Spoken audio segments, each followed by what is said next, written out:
Hello po, isang magandang araw po sa ating lahat and kumusta po kayo? Sa lahat po ng mga nandito po ngayon, welcome po kayo sa channel po natin. Ako po si Melissa and sa lahat po ng mga nandito po ngayon, tawagin lang po ninyo akong Ate Mel. And dito po sa channel po natin, pinag-uusapan po natin ng iba't ibang klase po ng espiritual. And so far guys, no, so kung makita po ninyo ako, um, sa lahat po ng mga nandirito po sa akin, marami po or I tried po na gagawa po ng, account po sa YouTube or dito po sa FB account or page po ng account natin. Pero I think, hindi ko magagawa siya sa ngayon 'no. So, dito na lang po muna ako magtiyaga po na mag-explain po sa inyo kung ano po ang tinatawag po natin na mga kagamitan po natin 'no. And, kung nandito kayo sa akin lagi, so makikita po ninyo na ang lahat po ng gamit ko is natural 'no. Natural po sa akin yung mga mutya, lahat po ng sinukuan, iba't ibang klase ng sinukuan, mga bao po na walang mata, bao na isa lang ang mata. And, mayroon pa po akong tinatawag po natin na kumbaga sa akin, natural po na kagamitan na galing po talaga siya sa kalikasan 'no. And, although sa ngayon po ang pag-uusapan po natin isang tinatawag po natin na tagusan 'no. Ito po yung medalyon po natin na purong tagusan 'no. 'Pag sinabi kong tagusan po, ito po'y ipapaliwanag ko lang konti ha. Actually ang tagusan po natin is isa siyang kahoy 'no. So sabihin po natin na isang kahoy po natin is like, yung tinatawag po natin na natural na kahoy or kahit na anong kahoy pa diyan po, kaso lang yung kahoy po magkaiba, magkaiba po sila ng puno. Then after that, tumagos po yung isa dun po sa kabilang puno and lumaki po ito na hanggang sa lumusot dun sa kabila yung isang puno at saka isang sanga talaga.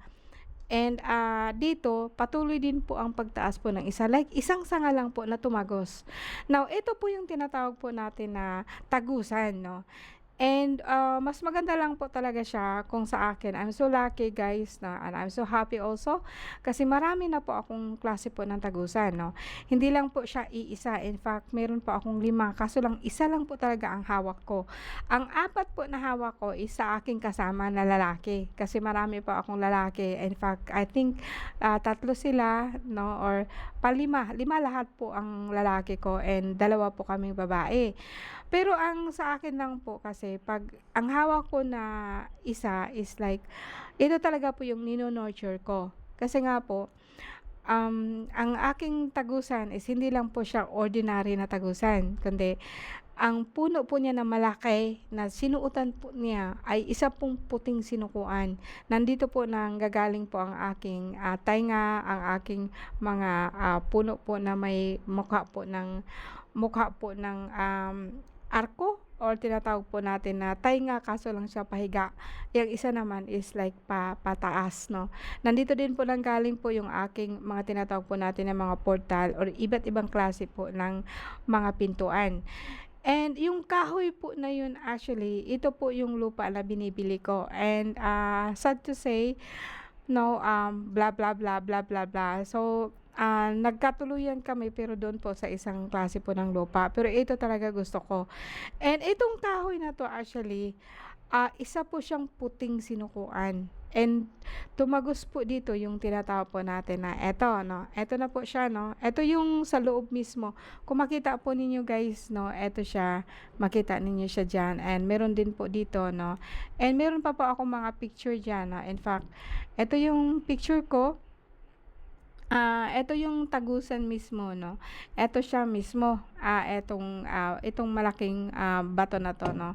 Eto yung tagusan mismo, so ang tagusan 'yan po yung nasa loob po siya ng puno kasi medyo malaking puno po siya 'no. So malaki po talaga siya, ang ginawa ko nun binili ko po yung buong puno and, hinati po namin yung, tinatawag po natin na tagusan po doon, hinati talaga namin 'yun. Pero yung sa awa ng Diyos sa ngayon yung puno nakatayo pa. And, ang kinuha namin is isa din po siyang malagawan o tinatawag po natin na isang ano, matigas masyado po na puno na tumagos po siya doon sa may puno na yon. Matagal guys po ang aming pagitan kasi po naghahantay po ako ng Biyernes Santo. Last year pa po siya, no? Kasi okay pa po ako noon, no? Last year, talaga pong umabot po kami doon ng hanggang Biyernes Santo, Miyerkules, Huwebes, Biyernes, Sabado, Linggo. Linggo po namin nakuha po ang tagusan na 'to, 'no. And ito yung pinakaunang tagusan ko po and I'm so happy. So, hindi lang po siya basta tagusan kundi isa din po siyang sinukuan. And ito din siyang tumagos din po. Actually, isa siyang itim na mag-asawa na tumagos po siya dun sa puti. So, pagdating po dun sa dulo, naging puti din po siyang sinukuan. Nakabalot po siya sa loob mismo ng sinukuan. Now, pagdating po sa mga gamit po niya, maraming gamit ang tagusan, no? And isa na po dito yung tinatawag po natin na palangga. Palangga, it means to say na katulad po sa akin, no, ginawa ko siyang krus po kung ikaw po'y eto po siya, isa po siyang tagusan na medalyon at saka isang tagusan po na um, ito yung tinatawag po natin na sword para po sa amin po ng mga mandirigma or mga away, no. And dito naman sa atin pagka bibili ka po, medyo mahal lang po siya kasi wala na po akong ito lang po ang sa akin, 'no. Actually, sasabihin ko sa inyo guys, meron po ako niyan, I think apat pa.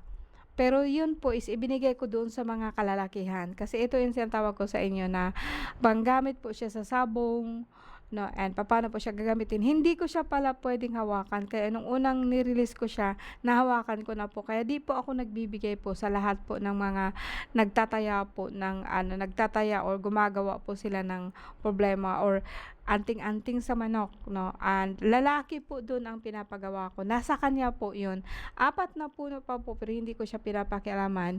And ang iba noon is sinukuan pero yung mostly po dun sa dalawa, I think hindi po siya sinukuan, natural lang po siya na kahoy, pero talaga po siyang lumulusot siya doon sa kabilang kahoy po, 'no. So, ano naman ang pupuwede po nating gawin dito, 'no. Now, ano ba sa inyo ang tagusan, 'no? Ang tagusan kasi iniisip ninyo na puwede siya sa negosyo, 'no. And, for me guys, 'no, to be honest with you, ang tagusan po kasi depende siya sa may-ari, 'no. Depende siya sa kung ano ang gusto mo, depende siya kung ano po ang kailangan mo, depende mo po siya kung papaano mo siya gagawin, 'no. And, sa akin lang po sa inyo is like, kung gusto po ninyo talaga po ng tagusan na pangsabong po na manok, puwede po kaibigan ko. Pero yung sa akin po, pambabae lang po talaga 'to, 'no. Gusto ko siya as in babae, para sa atin 'to.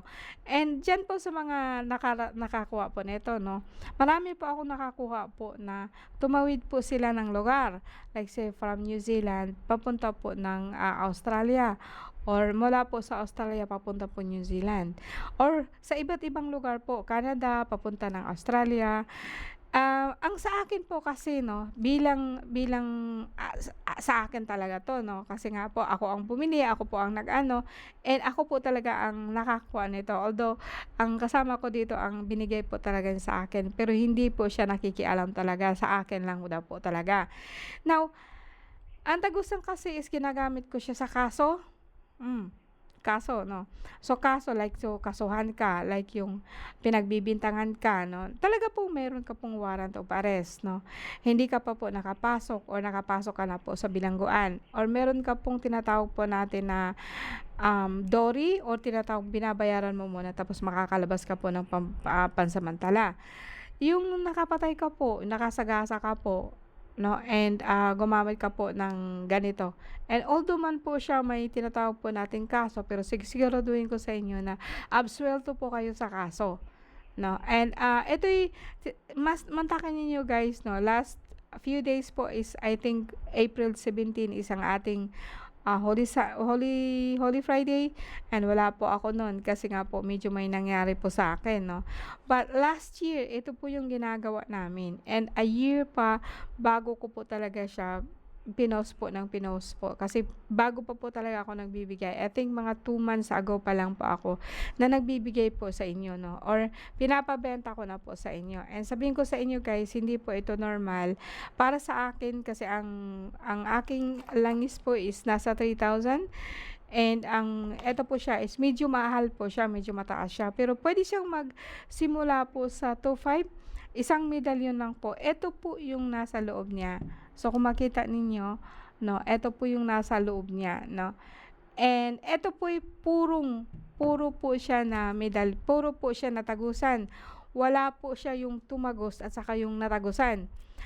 Ang ano kasi nito guys, no, etong laman nito kasi, ito baga siya, no, ito yung tumagos dun sa puno. Then meron din po siyang tinatawag natin dito na bago tumagos. And iba din po ang lakas nun. So bago tumagos, pagkatapos yung tumagos na, no, ito po yung laman po nitong tinatawag po natin na itong sinukuan na to. Paano po siya gagamitin? So ito guys naman po, special po to. Ang laman po nito actually is like oil, pero ang oil po nito is sa bao lang po na isa ang mata. Iisa ang mata. No, so maraming bao diyan, no, maraming nyug diyan. Pero ito bali bumili lang po talaga ako ng 30 na nyug and nilangis ko po yung lahat and eto po yung nilalagay ko dito. So hindi po siya ordinaryo na ano. And paano po siya gagamitin? So ginagamit ko to pag may interview ka, no. And eto guys, no, pares po ito lagi, no. Kasi eto kasi is sa dila. Ito po yung bago tumagos at tumagos. Ito po yung laman nito. So yung kumbaga sa akin meron kang gustuhin. Mantakin mo yung iisipin mo yung isang kahoy talaga, tumagos talaga siya doon or in the early stage po talaga napalibutan na po siya nung puno. And hanggang sa nabalot at nabalot po siya, no. Wala po talaga yun siyang tinatawag po natin na puno pa siyang maliit tapos tumagos lang po siya nung diretso. No, wala po akong ganun. I just want to be honest with you, no. And kaya lang po in a very long term and nasa gitna po siya ng kagubatan, kasukalan. So wala pong nakakapansin sa kanya. Kaya po in a long term, makikita mo po talaga siya na balot na po siya nung sinukuan na kahoy. And ito po yung laman po nito is ito po yung bago tumagos at tumagos. And then ito po yung tumagos. Ito na po yung ano nito, pendant ninyo. Now, ano po ang meron kayo nito kapag suot mo to, no? I just want to be honest, no? Sorry po.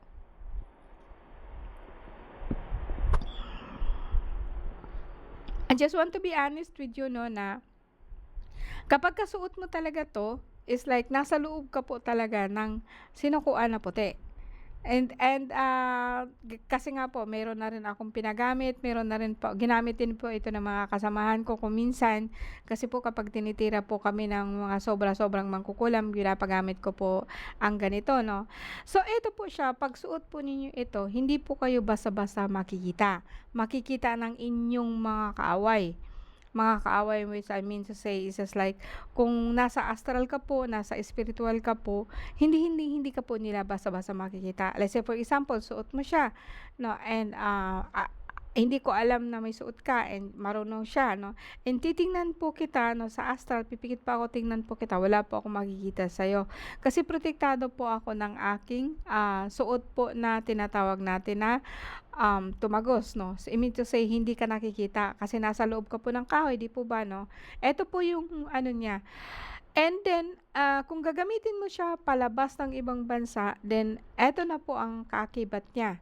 Ito po siya is actually is like parang roll on, no. So i-roll on mo siya dito, i-roll on mo siya din siya diyan. Pero actually ang pinakasagad po nito is like sa dila mo, no.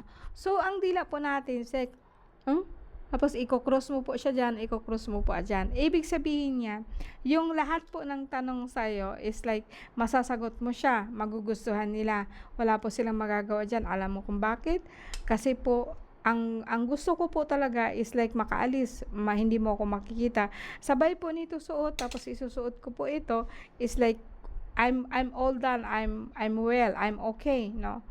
And, eto po yung sa akin po is like, eto yung gamit ko, pero marami pa po ang gamit nito. Basta 'pag tinatawag natin na tinatago ka 'no, ayaw mong magpakita, gusto mo po ng malaking actually po, mostly sa iba din po dito ginagamit po nila sa tinatawag po natin na sugal 'no, or sabihin po natin nagtataya po ng last two, nagtataya po sila ng kung ano, may kausap po sila ng mga kliyente. Pero more on actual po ako, hindi po ako masyadong naniniwala sa tinatawag po natin na sugal. Although yung kasama ko nga ni po, kasama talaga siya, hindi siya puwedeng mawala.